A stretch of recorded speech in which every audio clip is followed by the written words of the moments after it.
तो भाई लोग, आज हम बात करने वाले हैं लुकिज्म के चैप्टर नंबर 386 के बारे में। और आप चाहो तो मुझे इंस्टाग्राम में भी फॉलो कर सकते हो। इंस्टाग्राम आईडी का लिंक आपको डिस्क्रिप्शन में मिल जाएगा। तो आज की वीडियो की शुरुआत में हम देखते हैं सेकंड एफिलिएट का एक पुराना सीन। इस समय जो मित्सुकी होती है यहाँ पे कुछ पेपर वर्क कर रही होती है, लेकिन तभी यहाँ पे नोमैन आता है और कहता है, हे मित्सुकी, तुम मेरे साथ खेलती क्यों नहीं? मित्सुकी कहती है, मुझे लगता है मैंने तुम्हें कहा था मेरे ऑफिस से बाहर रहना। नोमैन कहता है, तुम हमेशा काफी ज्यादा बिजी रहती हो। अगर इस वक्त तुम किस चीज के ऊपर काम कर रही हो? मित्सुकी कहती है, अभी मैं किसी ऐसे कैंडिडेट को ढूंढ रही हूँ जिसको मैं यहाँ सेकंड एफिलिएट में ला सकूं। हमें सेकंड एफिलिएट के लिए एग्जीक्यूटिव्स की जरूरत है। वैसे भी तुम और डारोमा अकेले काफी नहीं हो, हमें किसी और की भी जरूरत पड़ेगी। अभी जो नोमैन होता है उसके हाथ में एक पेपर होता है। नोमैन उस पेपर को देख के कहता है, अच्छा ऐसी बात है, तो ये बंदा कैसा रहेगा? मित्सुकी कहती है, वो कौन है? नोमैन कहता है, सेगिवा के साडो काजुमा। पहले ये बंदा एक सुमो रेसलर था, लेकिन उसके बाद इसे उस स्पोर्ट से निकाल दिया गया था। और जिस साडो काजुमा की अभी ये बात कर रहे होते हैं वो एक प्रोफेशनल सुमो रेसलर होता है, मतलब कि किसी टाइम पे हुआ करता था। उसके बाद Sado Kazuma Japanese self defence force join करता है, लेकिन वहाँ पे भी जो साडो काजुमा होता है वहाँ पे कुछ हंगामा खड़ा कर देता है, जिस वजह से उसे वहाँ से भी जाना पड़ता है। जापानीज सेल्फ डिफेंस फोर्सेस के बंदे साडो काजुमा को ढूंढ रहे होते हैं, लेकिन वो उनसे भाग रहा होता है। अभी जो नोमैन होता है वो कहता है,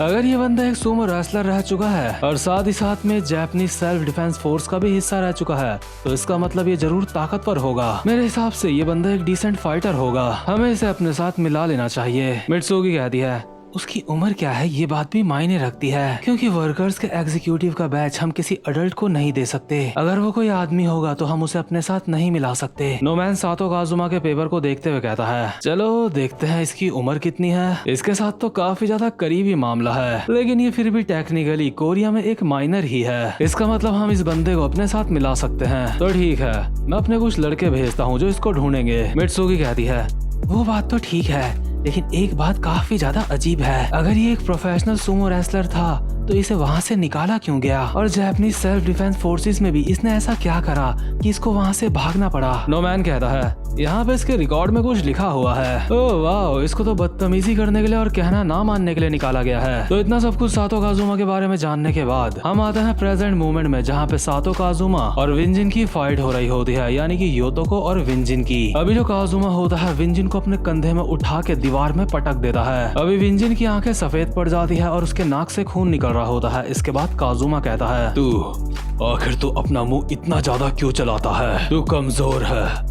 उसके बावजूद भी तू ऐसी एक्टिंग करता है जैसे तू ताकतवर है। काजुमा भी एक रैपट मारता है विंजिन के, लेकिन विंजिन इसको डॉच कर लेता है। लेकिन इसके बाद काजुमा विंजिन की छाती में एक थप्पड़ मार के कहता है, आखिर तेरे साथ ऐसा क्यों है? तुझे अपनी औकात पता होनी चाहिए। तू खुद को ऐसा दिखाता है जैसे तू कहीं की तोप होगा। और काजुमा विंजिन की कमर पकड़ के उसको जमीन में पटक देता है पीछे की तरफ। अभी विंजिन की हालत खराब हो चुकी होती है। इसके बाद काजुमा अपने कपड़े निकालता है, क्योंकि वो एक सुमो होता है और आपने देखा ही होगा जो सुमो लोग होते हैं वो एक लंगोट में फाइट करते हैं। काजुमा अपनी शर्ट निकालते हुए कहता है, मुझे तुझ जैसे लोग बिल्कुल भी पसंद नहीं है। ऐसे लोग जो बड़ी बड़ी बातें करते हैं लेकिन उनके बस का होता कुछ भी नहीं है। लेकिन मैं एक ऐसा इंसान हूँ जो ऐसी चीजें बर्दाश्त नहीं कर सकता। जब भी मैं तेरे जैसा कोई इंसान देखता हूँ तो मैं इस बात का ध्यान रखता हूँ कि दोबारा से वो ऐसी बातें किसी के भी सामने ना करे। मैं तेरी ऐसी हालत करूंगा कि तू दोबारा से किसी के सामने हीरो नहीं बनेगा। अभी काजुमा जो कुछ भी बोल रहा होता है सब कुछ जापानीज भाषा में बोल रहा होता है। काजुमा अभी अपना एक पैर हवा में उठाता है और विंजिन को बस कुचलने ही वाला होता है। विंजिन कहता है,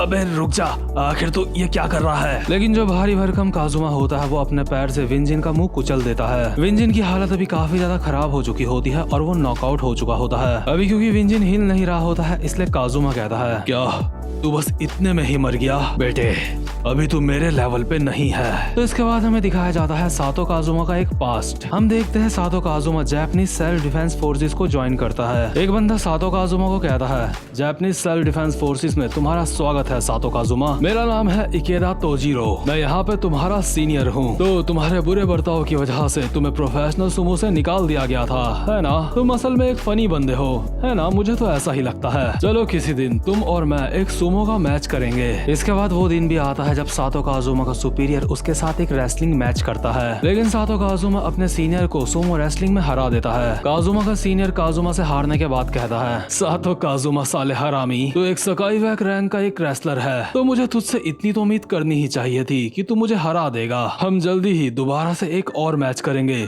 और अगली बार मैं तुझसे नहीं हारूंगा। इस बात पे ज्यादा घमंड मत करियो कि तूने मुझे हरा दिया है। भले ही तूने मुझे हरा दिया है, लेकिन तू JSDF को नहीं हरा पाया है। लेकिन फिर भी ये देख के मुझे काफी ज्यादा खुशी हुई है कि हमारी JSDF में इतना ज्यादा ताकतवर बंदा आया है। इस बात में कोई भी शक नहीं है कि एक दिन JSDF को तेरे ऊपर नाज होगा। और जो अगल बगल के JSDF के बंदे होते हैं अभी वो तोजीरो को बोल रहे होते हैं, तोजीरो तुम सच में कमाल हो, तुम काफी ज्यादा कूल हो, तुम हमारी JSDF की शान हो। तोजीरो हम अपनी आखिरी सांस तक तुम्हें फॉलो करेंगे। भले ही तोजीरो काजुमा से हार गया होता है, लेकिन उसके बावजूद भी तोजीरो उसका सुपीरियर होता है, इसलिए सारे बंदे तोजीरो की काफी ज्यादा रिस्पेक्ट करते हैं। लेकिन काजुमा खुद से सवाल पूछ रहा होता है। काजुमा खुद से कहता है, आखिर ऐसा कैसे हो सकता है? एक कमजोर इंसान मेरा सुपीरियर कैसे हो सकता है? मैं ये सब कुछ बर्दाश्त नहीं कर सकता, मुझे ये मंजूर नहीं है। इसके बाद हम देखते हैं जो तोजीरो होता है अपने ऑफिस में बैठा होता है, लेकिन तभी यहाँ पे काजुमा आता है। तोजीरो काजुमा को देख के कहता है, अरे काजुमा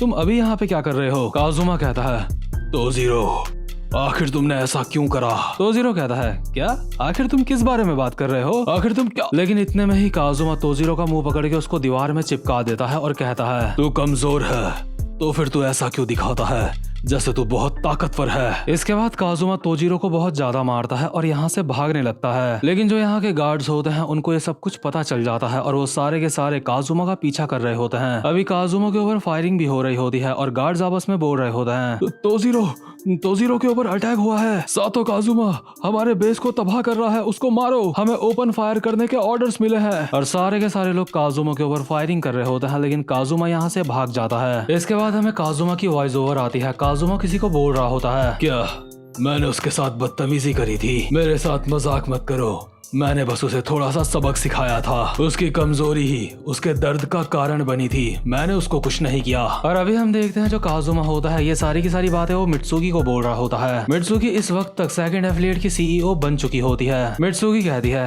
तुमने जो कुछ भी किया उसके पीछे का कारण जान के मैं काफी ज्यादा हैरान हूँ। काजुमा भी सड़क किनारे बैठा होता है और बोलता है, तुम खुद को ताकतवर दिखाने की एक्टिंग नहीं कर रही हो, आखिर तुम्हें मुझसे क्या काम है? मित्सुकी कहती है, मैं चाहती हूँ तुम मेरे साथ कोरिया चलो। वैसे भी मुझे लगता है जापान में अब तुम्हारा और ज्यादा रुकना सही नहीं होगा। क्यों?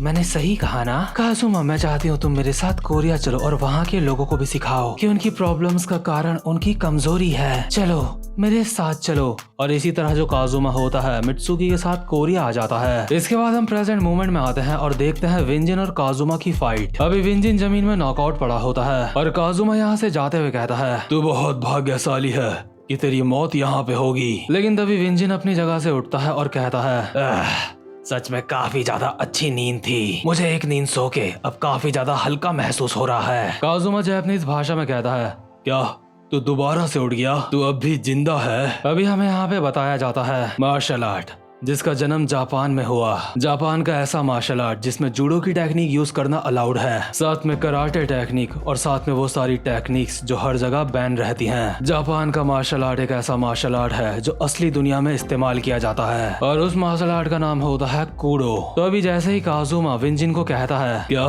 तू अब भी जिंदा है? विंजिन कहता है, मुझे माफ करना, मैं तुझसे फ्रैंकली कहता हूँ, बहुत समय हो गया जब से मेरी फाइट किसी ताकतवर इंसान के साथ हुई थी, इसलिए मैं कुछ पल के लिए भूल गया था कि फाइट कैसे करी जाती है। और विंजिन एक डेविल वाली स्माइल के साथ दोबारा से खड़ा उठ जाता है फाइट करने के लिए। और विंजिन के इस तरीके का बिहेवियर देख के जो काजुमा होता है कहता है, तो तू दोबारा से खुद को खतरनाक दिखाने की कोशिश कर रहा है? तो ठीक है, अब तेरी जितनी भी बची कुची जिंदगी है उसमें तू बहुत ज्यादा पछताएगा। और काजुमा एक घुमा के रैपट मारता है विंजिन के। और आपको पता ही होगा कि काजुमा के रैपट इतने ज्यादा खतरनाक होते हैं कि इससे कोई मर सकता है। लेकिन अभी जो विंजिन होता है काजुमा के बिल्कुल करीब आ जाता है, जिससे वो काजुमा के रैपट से बच जाता है। विंजिन कहता है, ओए सुमो, क्या तुझे पता है एक जंगली सुअर से कैसे लड़ा जाता है? और क्योंकि अभी काजुमा ने शर्ट नहीं पहनी होती, इसलिए जो विंजिन होता है उसने काजुमा की कॉलर बोन को ही पकड़ लिया होता है। काजुमा अपने मन में कह रहा होता है, मैंने तो शर्ट नहीं पहनी है तो इसने मुझे पकड़ा कैसे है?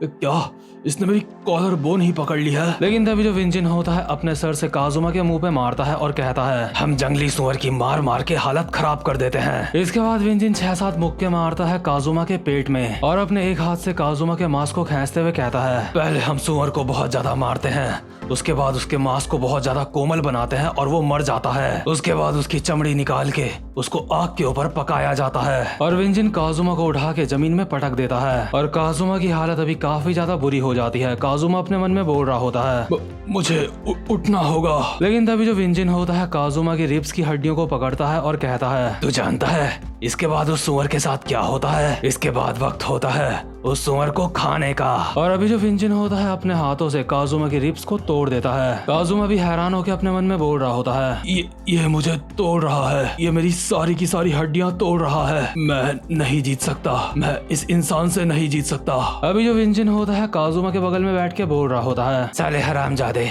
आखिर तो एक सफेद सी चड्डी में फाइट क्यों करता है? क्या इसको सच में लगा था ये मुझे हरा सकता है?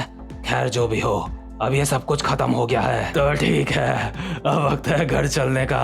और काजुमा अपने मन में सोच रहा होता है अभी इस इंसान से फाइट करने की बजाय मुझे अपनी जान की भीख मांगनी चाहिए। बट विंजिन काजुमा को यहाँ पे अधमरा छोड़ के यहाँ से चला जाता है। इसके बाद सीन शिफ्ट होता है और हम देखते हैं डैनियल को जो अभी जमीन में पड़ा हुआ होता है और डैनियल के साथ यहाँ पे वर्कर्स के भी काफी सारे बंदे जमीन में पड़े होते हैं और इन सबको जेक ने मारा होता है। डैनियल जमीन में पड़ा पड़ा कहता है जेक वो साला सच में काफी कमाल का फाइटर है, मैंने सोचा नहीं था वो इतना ज्यादा ताकतवर होगा, वो सच में मैं मर सकता था अभी, वो तो अच्छा हुआ मैंने उससे और ज्यादा फाइट नहीं करी। उम्मीद करता हूँ जो डायरेक्शन मैंने उसको बताई है उसकी हेल्प से वो शीनू को ढूंढ लेगा। इसके बाद हम देखते हैं जेक को जो शीनू से मिलने के लिए जा रहा होता है। लेकिन तभी यहाँ पे जेक की गैंग के बाकी के बंदे भी पहुँचते हैं और जेरी कहता है जेक हम यहाँ पे आ गए। जेक कहता है जेरी और बाकी के लड़कों तो फाइनली तुम सब भी यहाँ पे आ गए, लेकिन मुझे लगता है तुम्हें यहाँ पे आने में काफी ज्यादा देर हो गई है। जेसन कहता है सॉरी हमें माफ करना, वो तैयार होने में हमें थोड़ा सा वक्त लग गया। जब हमने सुना कि हम दोबारा से शीनू को देखने वाले हैं इसलिए हम अच्छे से तैयार हो रहे थे ताकि हम शीनू के सामने अच्छे दिखें। ब्रैड कहता है मैं तो आज काफी मस्त वाली क्रीम भी लगा के आया हूँ। जेक कहता है ब्रैड तुम काफी अच्छे लग रहे हो। और जेरी क्या तुम भी क्रीम लगा के आए हो? जेरी कहता है तो क्या सच में शीनू यहाँ पे है? अभी जेक के सामने एक दरवाजा होता है। जेक कहता है हाँ वो इस दरवाजे के पीछे है। और जेक इस दरवाजे को खोलते हुए कहता है सबके सब मेरी बात ध्यान से सुनो, मुझे शीनू मिल चुका है लेकिन जब मैंने उसे देखा तो मुझे कुछ ठीक नहीं लग रहा था और ऐसा लग रहा था उसे ये भी याद नहीं है कि मैं कौन हूँ। अगर वो मुझे यहाँ पे खुश लग रहा होता तो मैं चुपचाप से यहाँ से चला जाता, लेकिन जब मैंने उसे देखा था तो वो मुझे बिल्कुल भी खुश नहीं लग रहा था। और जैसे ही अभी जेक ये दरवाजा खोलता है तभी हम देखते हैं यहाँ पे शीनू मित्सुकी की गोद में लेटा हुआ होता है और ये देख के जो जेसन होता है कहता है जेक मुझे तो शीनू काफी ज्यादा खुश लग रहा है। जेसन अपना मुंह बंद कर, अभी सबसे ज्यादा जरूरी ये है कि आखिर कैसी जगह है। तभी जेक कहता है मुझे भी नहीं पता कि ये कैसी जगह है, लेकिन एक बात तो पक्की है हम सब शीनू के शुक्रगुजार हैं। सिर्फ शीनू की कुर्बानियों की वजह से ही आज बिग डील एग्जिस्ट करती है, नहीं तो बिग डील का अब तक नामो निशान मिट चुका होता। शीनू ने हमारे लिए काफी सारे बलिदान दिए हैं लेकिन अब वक्त है शीनू का एहसान चुकाने का। अभी जो मित्सुकी होती है वो भी देख लेती है कि बिग डील गैंग यहाँ पे पहुंच चुकी है और इसी के साथ ये वाला चैप्टर यहीं पे खत्म होता है। और अगर आपको आज की वीडियो थोड़ी सी भी अच्छी लगी हो तो चैनल को सब्सक्राइब और वीडियो को लाइक जरूर से कर लेना। अब मैं मिलूंगा आपसे अपनी नेक्स्ट वीडियो में, तब तक के लिए गुड बाय।